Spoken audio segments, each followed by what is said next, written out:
Nraa, and this is the Embodied Ayurveda podcast. Here you receive high level, authentic, and comprehensive yogic and Ayurvedic insights so that you can truly level up your wellness practices and profession. Like, leave a review, and subscribe for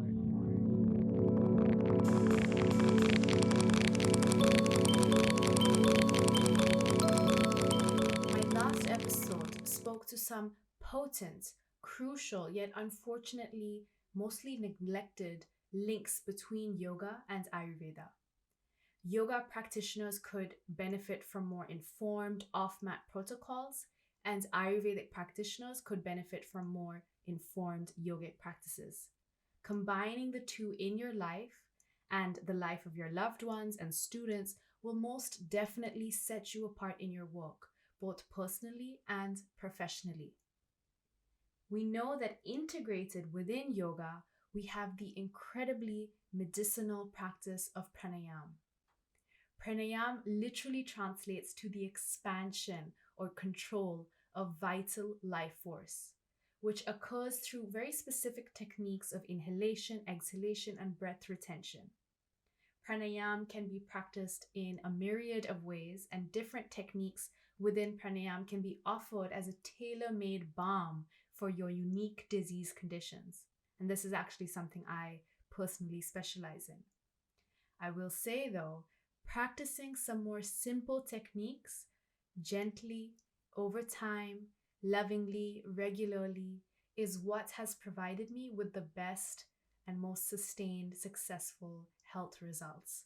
So this is the aspect of pranayam I'm going to focus on in this episode. So today we're going to dive into 3 reasons and associated ways for you to infuse pranayam into your Ayurvedic wellness practices and guidance. The first is pranayam as a mechanism to help you cultivate an awareness of your subtle body.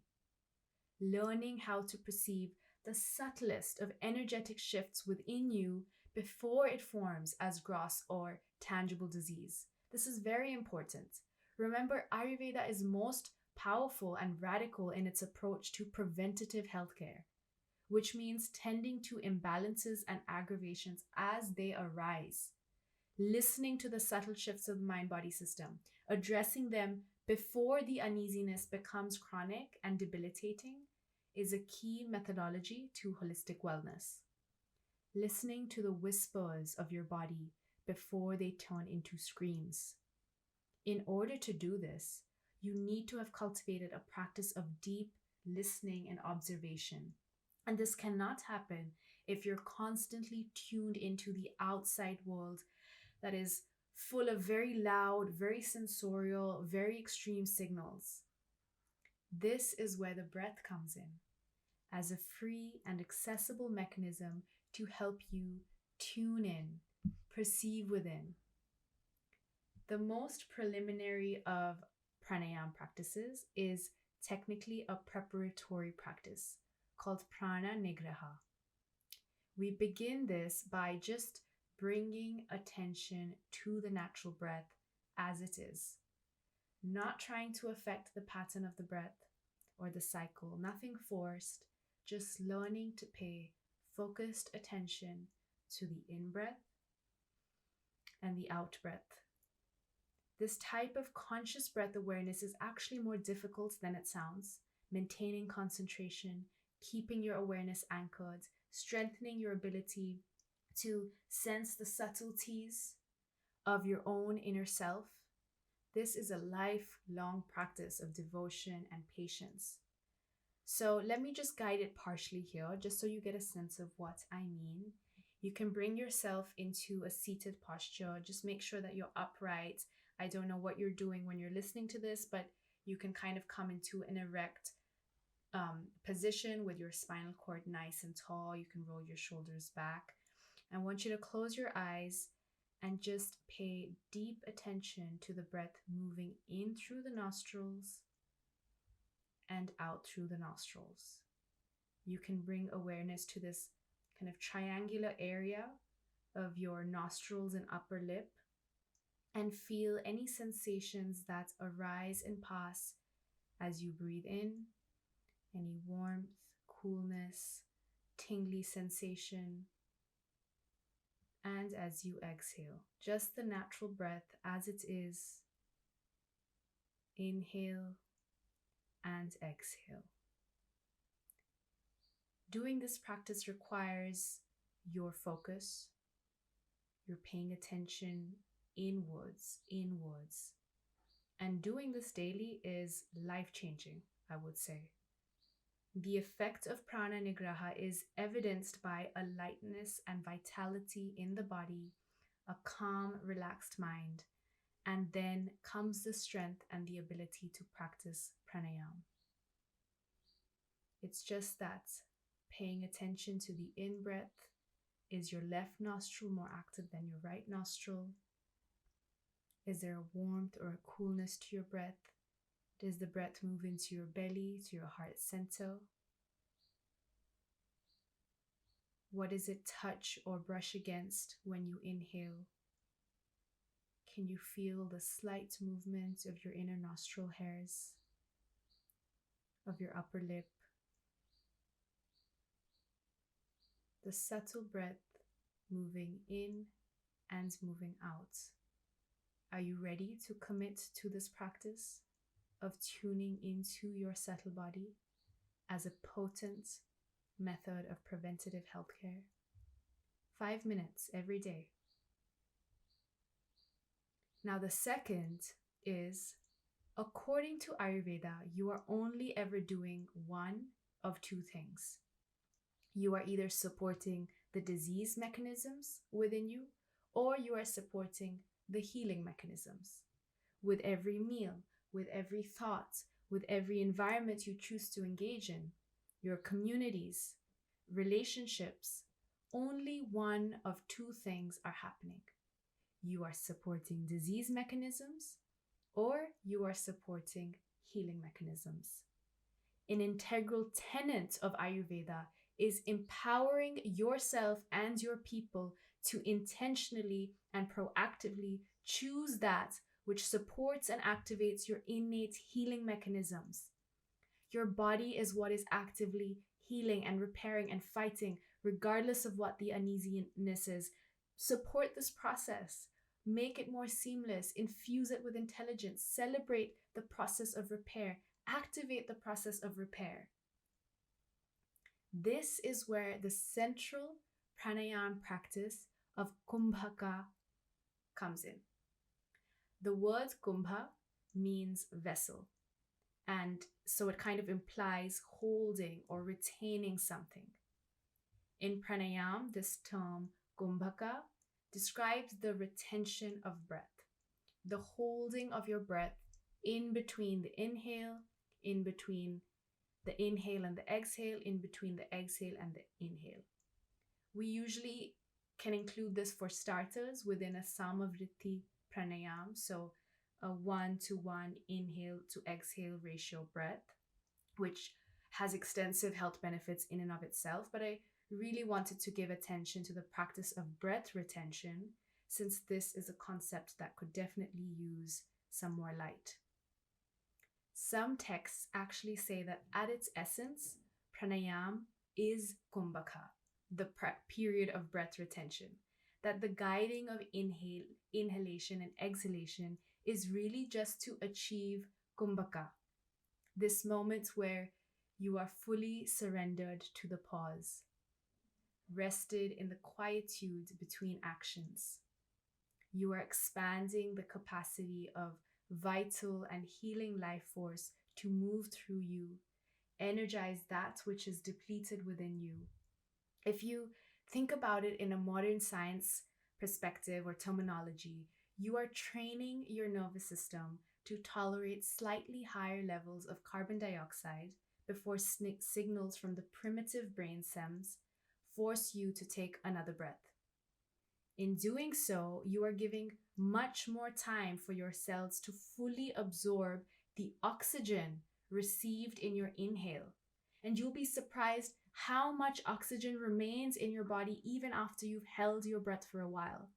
So slowly teaching your nervous system to rest in the period where exchange is occurring.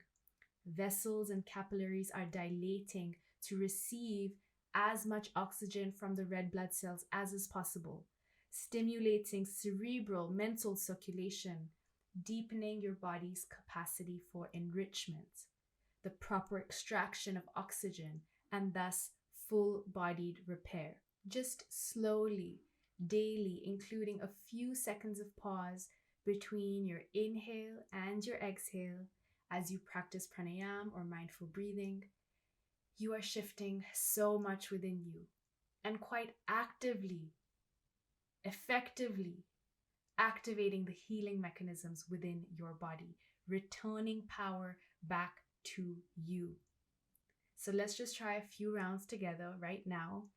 Again, doing what you're doing, but we're going to bring in a 4-count pause in between our 4-count inhale and our 4-count exhale. And I'm not going to focus so much on if this is a belly breath or we're breathing into the heart center. Just breathe into whatever feels good for you, but try and keep it expansive, deep. The rhythm is important here, and the most important is the breath retention. So exhaling out completely, we take a deep inhale through our nostrils, head, chin, neck is aligned. 4, just pausing. 2, 3, 4, and exhaling out. 2, 3, 4. Inhaling, holding that breath, being in the quietude of that pause, and exhaling. And maybe one last inhale through the nostrils. You can open out the abdomen, open out the rib cage, pause, rest, and exhale out through the nostrils. Again, this is a practice you can commit to right now.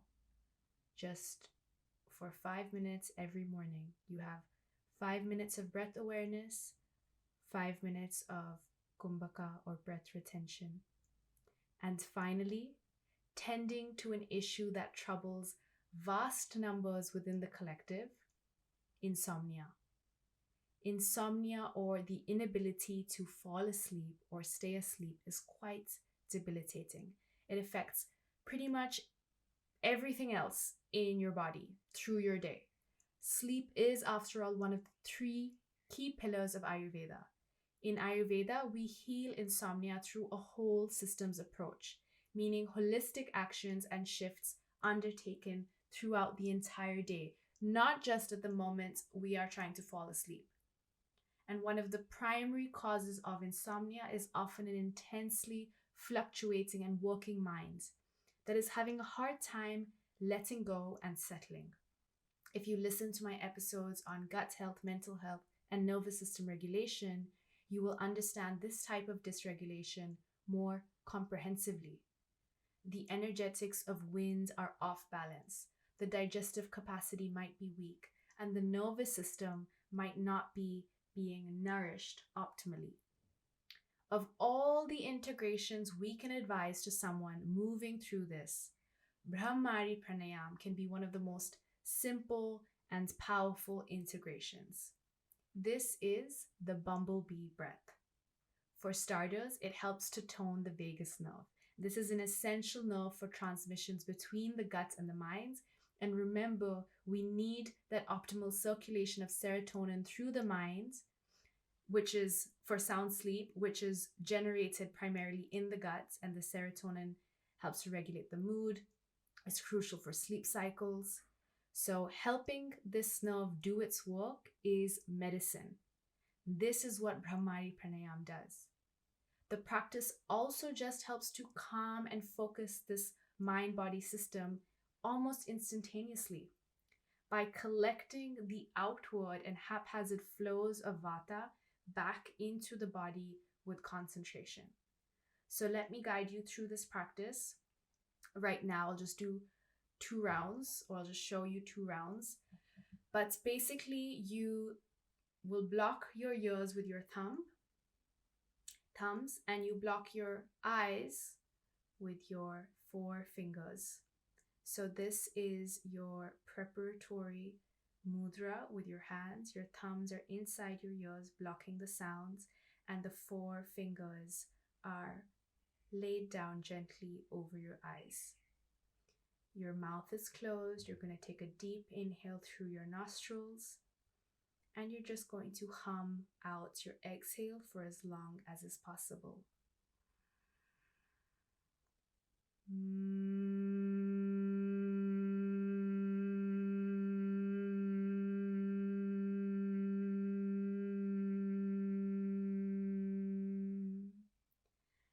So your teeth are slightly apart behind your lips. Your lips are pierced. You can feel a slight buzzing, tickly sensation moving through your lips as you hum. And you can do that again, inhaling, keeping your ears blocked. Some mudras even keep their nostrils and mouth overlapped with the fingers. Basically, you are turning all of your senses inwards. You're shutting off external input and sensorial input, and you are allowing for your internal senses to pay attention to your internal humming vibration. And this helps really with focus, helps, again, like I said, to tone the vagus nerve, helps to regulate the nervous system, helps to bring you back into your own body. So taking a deep inhale, fully focused inwards.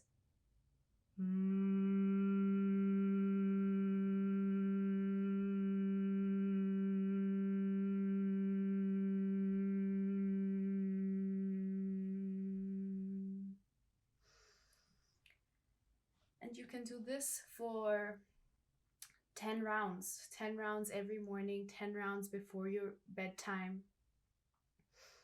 So as you can tell, learning and combining Ayurveda and Pranayam together enriches not only your guidance within Ayurveda, but also your understanding of which of the many Pranayam practices is most suitable. Tuning into the rhythm of the breath, learning how the rhythm reflects the states of you, observing your own irregularities through the quality of your breath. This is all absolutely necessary for more sustained wellness results, for guiding your people with more power, activating healing mechanisms, and cultivating acute awareness. So much medicine here. So again, for me, integrating pranayam into the healing protocols is honestly just a non-negotiable. There's a lot more I could say on this, and it might require a couple of more episodes. This is, after all, a major component within my work and my teaching. In my programs, we get into psychic cleansing, breath work for the different doshas, balancing the masculine, feminine energetics, syncing to circadian lunar cycles, and deeper implications the more advanced the practice becomes. But I will say most people are not trying to go into those more advanced practices, and neither do I really in my own life. And so, as I mentioned in the beginning of the episode, I stick to what I have known works most effectively, which is gentle, simple, done consistently and patiently, without harshness or judgment, over time. These 3 practices are a very good example of this. Which brings me to the close of this episode, and I wanted to just share some words by a dear teacher of mine, David Bogus. It's on selecting pranayam techniques, again, especially as an Ayurvedic practitioner.